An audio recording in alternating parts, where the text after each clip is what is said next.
Gusto mo ba ng ganyang overlay? O kaya naman yung mga ganitong transition? May mga apoy, may animated na logo, may mga alerts, o kaya yung mga ganitong mga panels. Lahat ng yan mga kapatid, ituturo natin ngayon dito sa video sa lahat ng mga nanonood ng live stream ko. And lahat na nakikita ninyo guys or yung setup ko sa aking live stream guys, ipapakita ko sa inyo paano gawin yon from the scratch. So syempre mga kapatid, bago natin umpisaan ito, kung ikaw ay bago dito sa ating channel at gustong pang lumawak ang iyong kaalaman about streaming and technology, nasa tamang channel ka kapatid. So wag mong kalimutan mag-like, mag-share and subscribe at yung maliit na bell para lagi kang updated sa lahat ng ating video. And syempre mga kapatid, lagi ako naka-live sa aking Facebook page, Boss Lucio. So pasukan mo muna, intro! Perfect!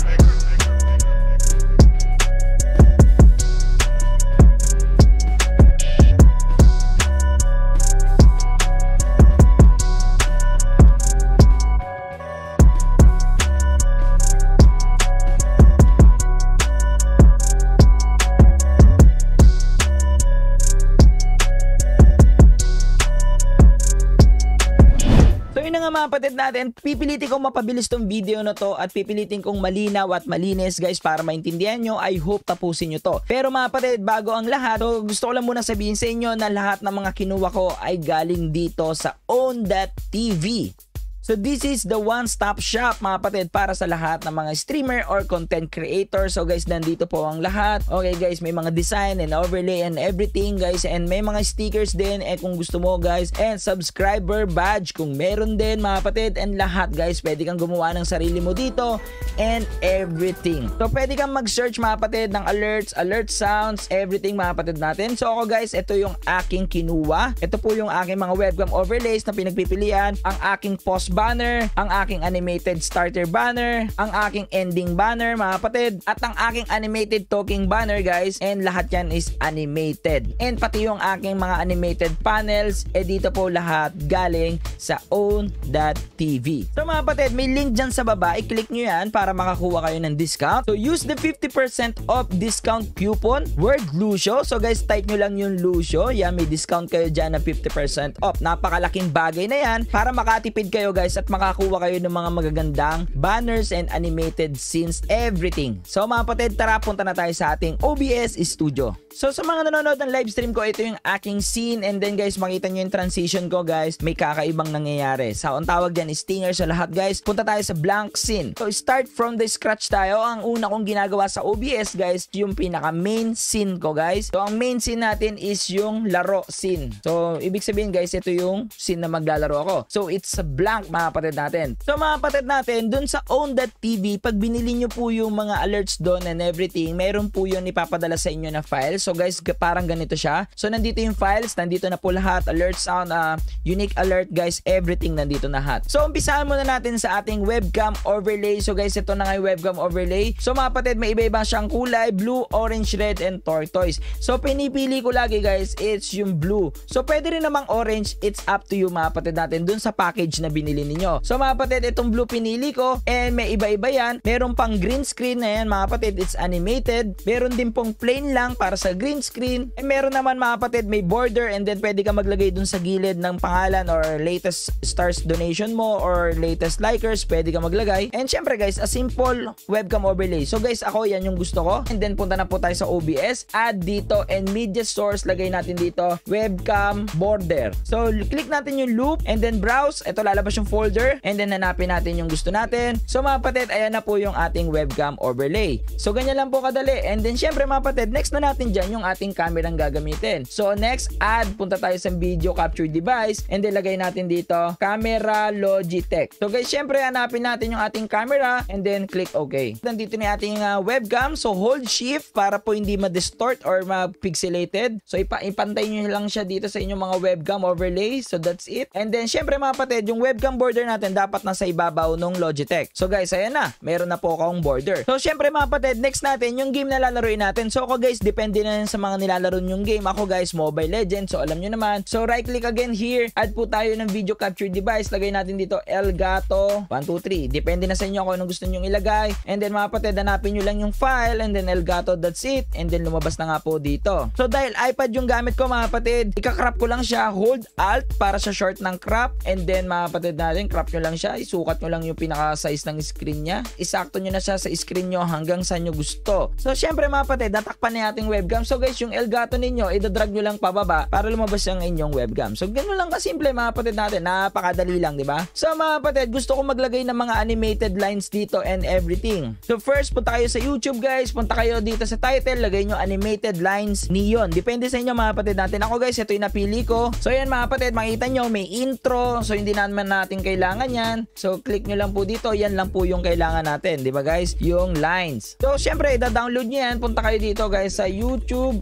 downloader. So mga kapatid, click nyo lang po yung link na yan. And then click nyo po yung link na to. And then i-paste nyo po dito. Then download. That's it mga kapatid. So pana-download nyo na siya. Nasa computer na siya. Syempre. So ako mga kapatid, ang ginagawa ko, hindi ko nilalagay sa source yung mga ganong bagay. Kasi nakakabigat siya ng CPU. So gumagawa ko ng other scene para sa mga animated na mga overlays ko. So mga kapatid, punta tayo dito sa scene. Add po tayo. Lagay natin dito guys is animated neon lines. So mga kapatid, ayan na po. Mapupunta tayo sa bagong scene guys. Bakanting scene yan. So right click nyo po dito. So add media source. Syempre mga kapatid natin, lagay natin dito line. Depende sa inyo mga kapatid kung ano gusto niyo. And then click natin yung loop and then browse. So syempre mga kapatid, hanapin nyo lang yung folder ninyo kung nasan nyo nilagay yung download na neon lines. So mga kapatid, eto na siya. So ngayon babalik tayo dun sa scene na panglaro natin. So punta kayo sa scene nyo ulit guys, yung kanina. And then add po tayo dito guys ng scene. Makikita nyo po scene. Click nyo po yung add existing. Hanapin nyo po yung animated neon lines. Ayan mga kapatid natin, animated neon lines. And kung mapapansin nyo, may block siya guys. May block. So paano ko siya ayusin boss Lucio? Napakadali lang yan mga kapatid natin. Okay, balik kayo dun sa scene na kung saan nandoon yung lines na yan. So mga kapatid, from this scene mga kapatid,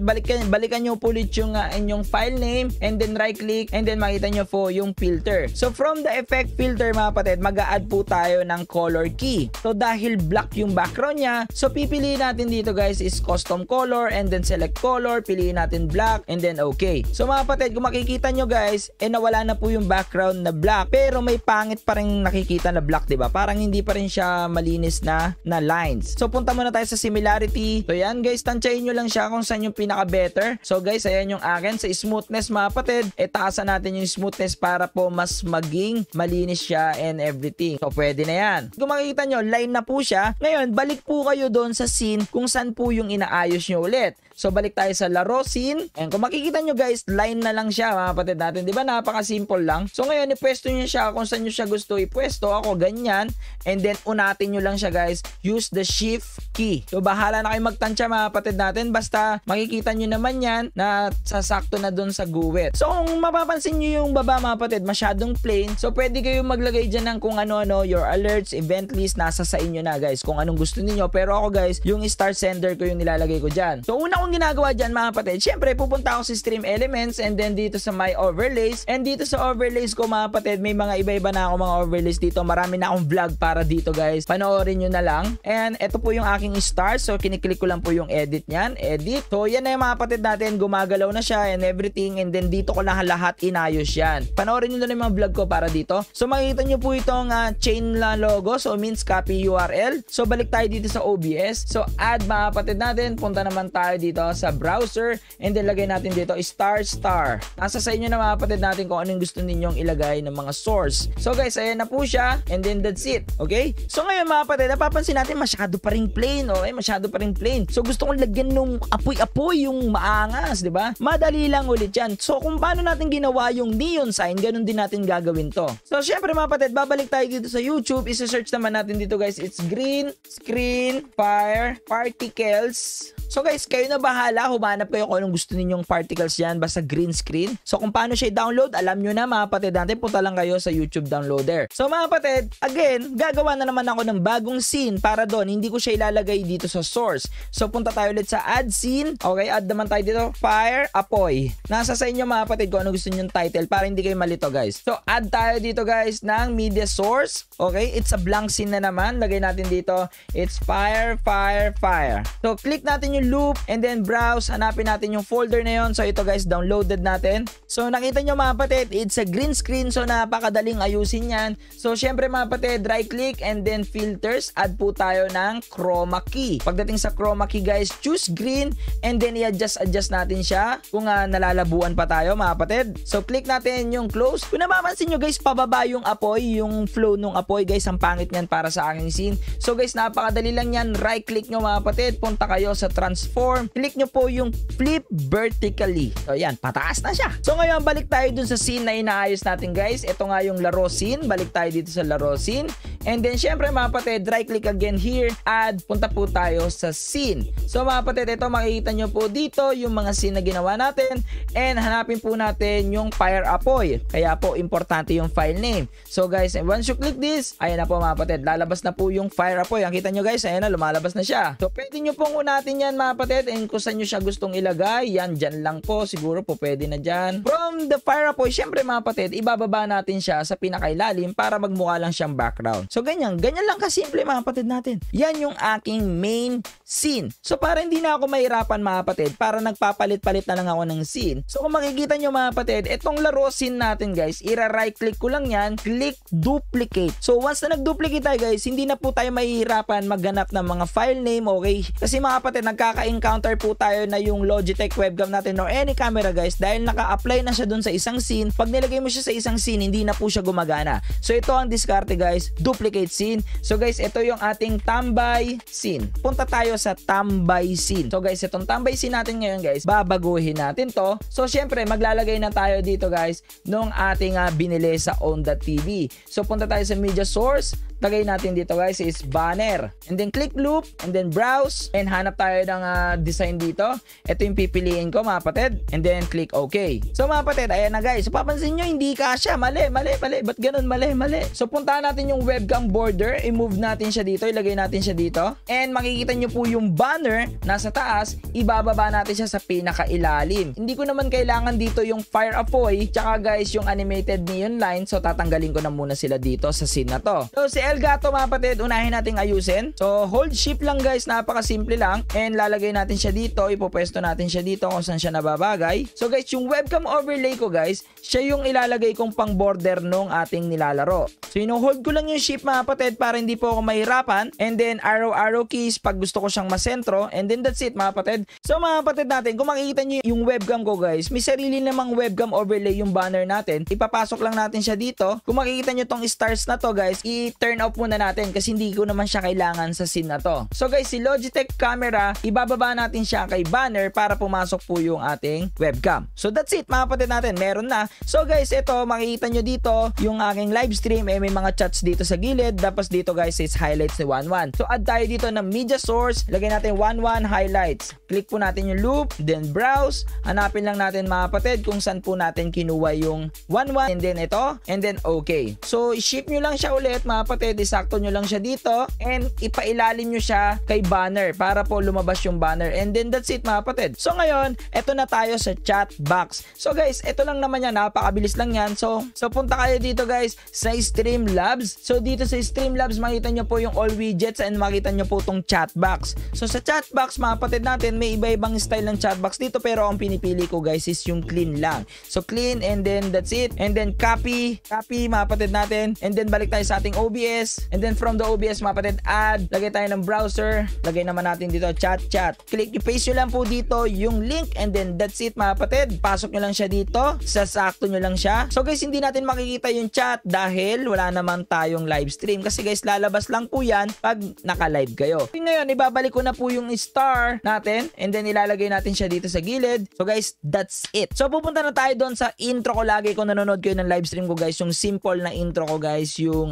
talking, yung as in yung simple camera. So again, from the laro scene, balik tayo kay laro scene, i-right click lang natin siya ulit and then click po natin yung duplicate. So guys, this is my intro eksena. So from this mga kapatid natin, punta tayo dito kay intro eksena, babaguhin na natin siya. So tatanggalin ko na guys dito si Fire Apoy, tatanggalin ko na po si animated line dito, and tatanggalin ko na po yung webcam overlay dito. So yung webcam ko guys, this is my full screen. Kung nanonood kayo ng live stream ko mga kapatid, ganyan po yan. And yung aking Elgato, ibabaw ko kay webcam para po nasa gilid po yung ating nilalaro. So guys, ganyan na ganyan lang ako mag live stream, di ba guys? So kung nanonood kayo ng live stream ko guys, ayan yung aking live stream. May makikita nyo guys, may mga chats sa gilid, di ba guys? At kung napapansin nyo, nakatagilid siya guys. Napakadali lang yan mga kapatid natin. So balik na tayo sa ating OBS. So from the OBS mga kapatid, syempre dahil hindi tayo naka-live stream, wala akong mapapakita sa inyo yung chat dito. Maglalagay na lang ako dito ng image para magets ninyo. Isipin nyo chat to guys. So guys, hanap tayo ng kahit anong image mga kapatid. So example mga kapatid, yan po yung chat guys. Yan yan yung chat. From here, the file name or yung file na guys, yung sa ating source, click nyo lang po yung filter, add po tayo dito ng 3D transform and then okay. So click lang po natin sa camera guys yung perspective and then mga kapatid natin, baba nyo lang onte, punta tayo sa yaw, okay, sa rotation tab, makita nyo po sa yaw. Pag ginalaw ko po yan guys, mag-flip na po yan and then that's it lang guys. Okay, 3D transform ang tawag doon. So sa magtatanong at magtataka bakit wala silang scene, 3D transform, source mirror, okay mga kapatid, may plugins po kayong ida-download. So guys, yan po ang stream effects. So mga kapatid, napakadali lang yan. May vlog na po ako dyan. Eto mga kapatid, panoorin nyo kung paano po maglagay ng stream effects sa inyong mga OBS Studio. Kailangan nyo guys the stream effects. O lalabas dyan sa ibabaw mga kapatid yung diretsong link mga kapatid natin dun sa video. So ngayon mga kapatid, punta na tayo dito sa mga panels guys. So mga kapatid, dito nga sabi ko sa inyo, dito sa binili ko guys, it's kompleto na. So makikita nyo po dito yung unique alerts. So makikita nyo po dito yung unique animated alerts. So makita nyo ulit yung iba-ibang kulay. Ako blue ang gusto ko. So guys, ayan na po, iba-iba yan. So makikita nyo dito, yan, new donation. And sa other folder nyan mga kapatid natin, makikita nyo naman po yung alert sound. So napakadali lang yan, may pangalan na rin po, cheer donation, cheer followers, raid and everything guys. Kapangalan nung mga alerts, kaya hindi kayo malilito. So punta ka muna sa Streamlabs. So from the Streamlabs mga kapatid, punta tayo sa alert box. So sa alert box mga kapatid, makikita nyo po dito yung test merch and test likes and everything and whatsoever mga kapatid natin. Lahat po nandito. So guys, ako puntahan natin guys yung support. So baba nyo lang ng onte. Makikita nyo po dito sa image. Makikita nyo po itong logo na to. Click nyo po yan. So punta kayo sa uploads and then punta kayo dun ulit sa folder. Punta kayo dito sa animated alerts. I-drag nyo lang po dito yan mga kapatid natin and then that's it. Oh, yan na siya guys. New subscriber. Diba? New follower. May pangalan naman guys kaya hindi kayo malilito. And hanapin natin guys yung new subscriber. So guys, unique subscriber yung pipindutin natin. So click, select, and then okay. So punta tayo sa sounds. Ganun din. Same thing mga kapatid natin kung paano natin ginawa. Upload. Balik dun sa folder guys nung ating file. So punta tayo sa alert sound. So ano yung ginamit natin guys? It's subscriber. So piliin natin guys dito si subscriber and then drag mo lang dito and then that's it mga kapatid natin.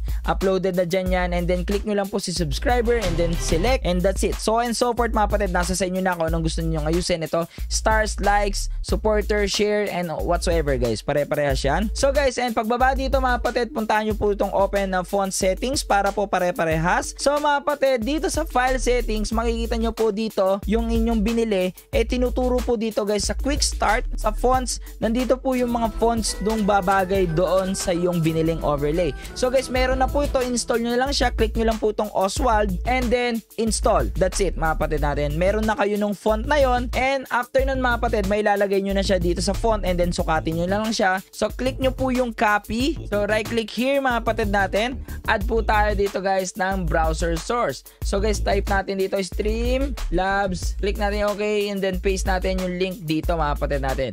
Then that's it. Pag nag-test follow tayo mga kapatid, or test support, hindi po siya lalabas dito sa screen mga kapatid natin dahil gamit ko po is dalawang OBS. So yung main OBS natin guys, etong pinangre-record ko ngayon. So guys, dito siya lumalabas sa akin ngayon sa pinangre-record ko. So dito sa copy OBS natin hindi siya lumalabas. So guys, para malaman niyo kung umaandar na yan na maayos guys, click nyo lang po yung launch and guys, ang lalabas tong window na to. And then dito po tayo mag-test support. So guys, ayan, kita nyo naman umaandar naman guys. And test share. So yan mga kapatid natin, lahat is all goods naman. So punta na tayo dito sa pinakainaabangan ng lahat. Ito ngang transition na meron ako. Ang tawag dito guys is Stinger. So mga kapatid, tara balik tayo sa OBS. So again mga kapatid, balikan natin yung folder na binili natin. So dito sa folder na to mga kapatid, pag binalik nyo siya, makita nyo po dito guys yung animated transition. So again, merong blue, orange, red, and turquoise guys. Tayo itong turquoise guys, and here. Ayan. Punta tayo dito sa ating OBS. So makita nyo po dito sa scene transition guys, naka-stinger tayo pero mag-a-add stinger ako. Add stinger. So guys, this is the sample stinger. Kasi meron na po akong stinger guys, kaya lagay natin sample stinger. So click OK, browse, hanapin natin yung folder. So guys, makita nyo po dito sa transition point is 0. So pag wala pong transition point mga kapatid, ganito po mangyayari dyan. Kita nyo po mga kapatid, lumalabas na po yung B. Ibig sabihin yung next scene. So guys, A yung first scene, yung common scene mo, yung B yung next scene. So guys, pag pinireview transition natin, lumalabas na po kagad yung B bago po mag-transition. So kung di nyo ako mag-gets mga kapatid, tignan nyo to. Pag pumunta ako sa tambay scene natin, makikita nyo po lalabas na po yung window na yon. Nakita nyo guys, hindi malinis yung transition na nangyayari. So pindutin nyo po itong toggle gear. Lalabas po dito yung properties. So balikan natin to guys. So dito sa transition point mga kapatid, lalagay tayo dito ng 1,500 milliseconds and audio monitoring mga kapatid natin. Nasa sa inyo na kung gusto ninyong marinig or what yung sound effects ng transition. So nasa sa inyo ako guys, gusto ko monitor and output. Sa ating audio fade style, it's crossfade para guys mawawala siya ng smooth. Okay, so preview transition look. The A scene, mga kapatid natin, papunta sa B scene. So, preview natin. So, nauuna yung transition guys bago lumabas yung B. So, kuha mo ako guys. So, yun mga kapatid natin yung transition point natin. So, click natin OK. So, i-try natin guys bumalik dun sa isang scene. And then that's it mga kapatid natin. So meron na tayong magandang transition. So yun mga kapatid natin ang lahat ng meron ako sa aking live stream. Guys, pinakita ko sa inyo ng isa-isa. Pasensya na guys kung medyo mahaba yung video. Pero mga kapatid natin, again, dahil yan sa own.tv guys. Okay, so i-check nyo po sa description box yung link. At kung bibili kayo guys, use the 50% discount coupon Lucio. 50% off yan mga kapatid natin. Kahit ano pong bilhin nyo guys, pag ginamit nyo po yung coupon na yan mga kapatid natin, 50% off yan. Okay? So yun lang naman mga kapatid natin. I hope naintindihan po ang lahat ng ito kasi ginawa ko po ang lahat mapaliwanag sa inyo ng maayos yan at pagkasyahin dito sa video na to. So yun lang mga kapatid natin. Kung hindi ka naging satisfied sa aking mga sinabi, pwede ka mag-comment dyan sa baba. Babasahin ni Boss Lucio yan at pupusuan. At syempre mga kapatid natin, lagi ko sasabihin sa iyo, kung ikaw ay bago dito sa ating channel at gustong pang lumawak ang iyong kaalaman about streaming and technology, nasa tamang channel ka kapatid. So don't forget to like, share, and comment and subscribe at yung maliit na bell para lagi kang updated sa lahat ng ating video. And syempre mga kapatid, lagi ako naka-live sa aking Facebook page, Boss Lucio. So again mga kapatid, I'm Luis Diorteves aka Boss Lucio, ang inyong stream coach para sa inyong mga stream and tech problem. Happy streaming!